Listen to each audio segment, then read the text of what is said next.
And that's what happened to Loschina's skull. It didn't just break, it exploded.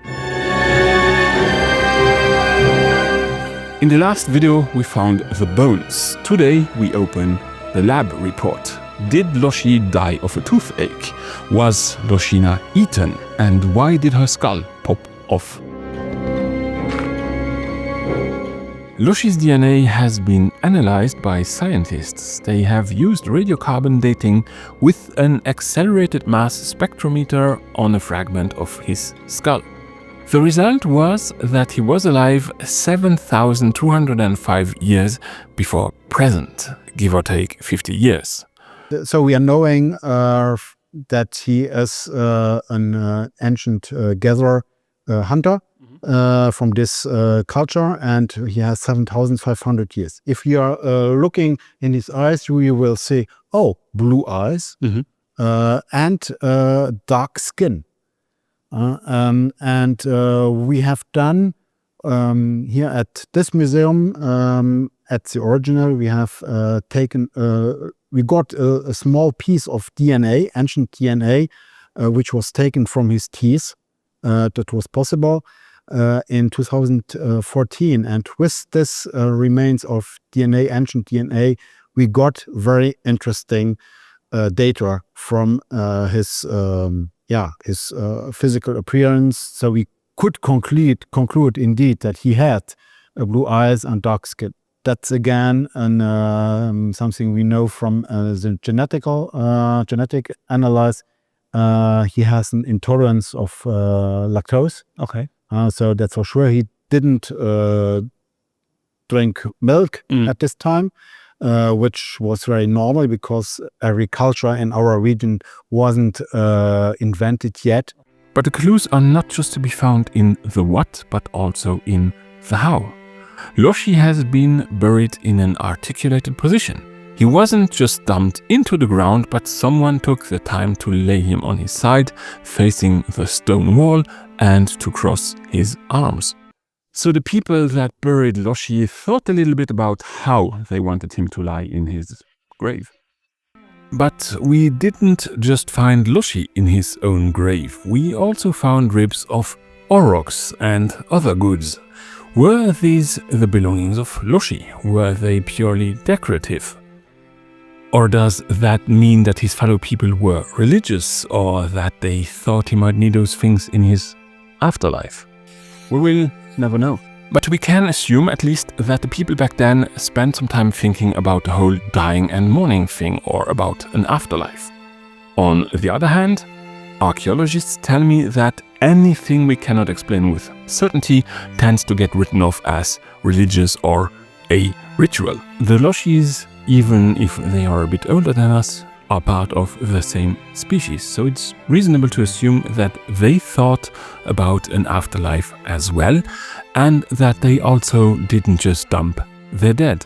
But what we will never find out is why Loschi was buried on his side with the arms crossed, or why a lot of Loschina didn't make its way into her grave. Loschina was cremated, and when you burn a corpse, most of the useful information get destroyed in the process of burning the body. We also have only very few fragments of her. But the cremated bones are dark, they aren't totally white.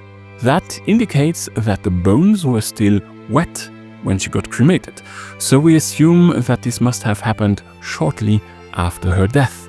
And there's also this thing with those weird grooves in her skull. Grooves that run around her skull, so we assume she was scalped. We also don't have a lot of bones from Loschina. A lot is missing and we have no clue why or where it went. And if you look at this official sheet, you can see that the location of the fragments colored black is known with certainty. The location of the bits colored in blue is known more or less, but not with certainty. And the bits colored in pink, well, we don't even know which side of the body they came from. And what this sheet also tells you is that most of Loschina's bones are missing, or that they have never been buried with her. We don't know if that means that Loschina's fellows buried her in a few different places or kept pieces of her as decoration, or if there was not a lot of her left to bury because she had, say, some kind of accident. We actually don't have a clue. There's also something else we have to address, the misgendering bit. Loschina was cremated and we only have very few bone fragments of her. Her DNA was destroyed during the cremation, so we don't know with certainty if she actually was a woman. Because the few bones we have seem to indicate that she was a small person, some archaeologists decided that she was a woman. But she also could have been just a small man. We don't really know. So for simplicity's sake, I will keep referring to LB2 as Loschina, and I will keep on calling her a woman, but just keep in mind that we actually cannot be sure of what she really was. But while her DNA was destroyed, we can still carbon date her. She died between 9076 and 8716 years ago. So she was alive roughly 1,000 years before Loschi. In her grave, we have also found a lot of other things. There were some animal bones. We have also found a seashell that is usually only found in the Parisian Basin. That is roughly 300 kilometers away from here.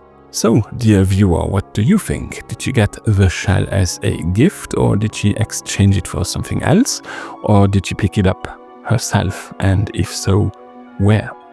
Did Loschina visit Paris? Of course not. Paris didn't exist back in the day. What we don't know, though, is if she went there and collected the shell by herself, or if it was a gift, if someone traded with her for it. We don't know. We know where they were buried. We know how they were treated after their death. The question that eludes archaeologists, however, is how did their lives end? Were they victims of violence, of disease, or did they simply fade away only to be transformed by fire and earth in a ritual we can barely imagine? The most asked question at the museum is the reason of his death. And we know about with an examination that he has suffering with terrible tooth problems. Okay. And probably there has been an abscess which caused his death. Mm-hmm. And of course, we learned also about his how tall he was, so that it was a human about 1 meter 67, 65. We know a lot about his age, of course. Mm-hmm. So we cannot precisely say, okay, he has 30 or 35 years, but it's about 30, between 30 and 40 years. So it's about 10 years we can estimate his age. But as with a lot of things, we don't have any proof or concrete evidence. What about Loschina? Well, to put it simply, we don't have any idea of how she died. There's not enough left of her. Her skeleton is way too incomplete and her DNA was destroyed. The only thing we know is that she was scalped and then eaten. No, I'm kidding. You don't even know that. The grooves in Loschina's skull were probably made by someone that used a stone tool to cut away her scalp. Why? We don't know, but apparently it wasn't totally uncommon back then.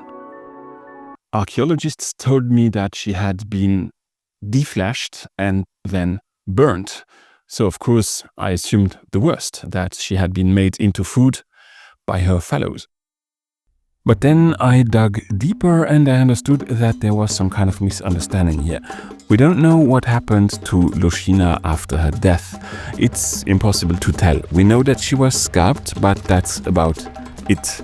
The story is probably not that brutal or sensational. Apparently, not burying a corpse in one piece at the same place at the same time wasn't that uncommon. So it's possible that she didn't have a brutal accident, but that she was simply buried in a few different places, or, like I said, kept as decoration.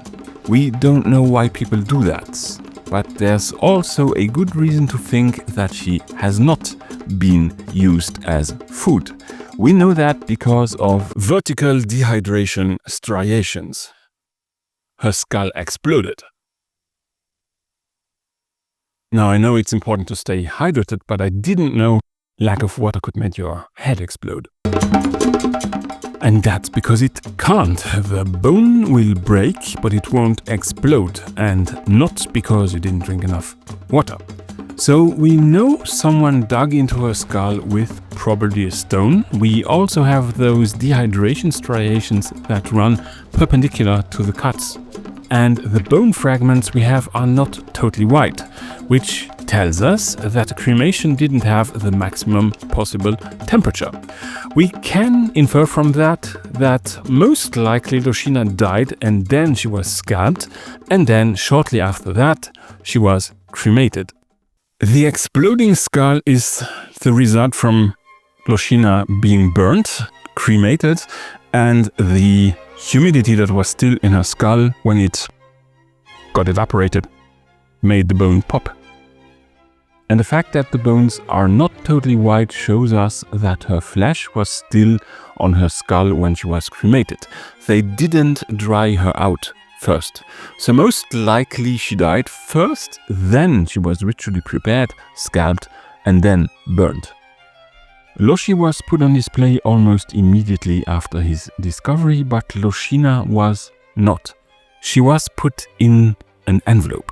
That's about as much as was left of her, not enough to fill one envelope.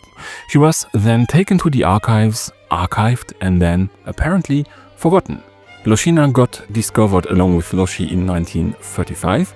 She was last written about in 1950, and then, for whatever reason, nothing happened until 1998.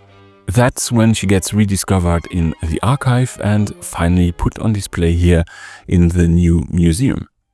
Now, of course, this begs the question, why put the Loschies on display? Are they so special, or did we have no one else? I mean, after all, we are here to find out what we have to do to end up on display in a few millennia. So, why them? And of course, there's the ethical question, what to do with human beings after their death. Is it okay to put them on display after a few millennia or not? So we cracked the code of their bones, we know how they were buried, we know what their DNA tells us about the prehistoric world. But here's the thing, Loschi was alive in a time before borders were even invented. So why do people call him the oldest Luxembourger? In the final chapter, we will zoom out, we will bust the myth of the savage caveman, we will trace a 9,000-year-old seashell back to Paris, and we will ask the uncomfortable question, are we honoring the past or are we rewriting it to fit our own narratives? Hit that subscribe button so you don't miss the last episode.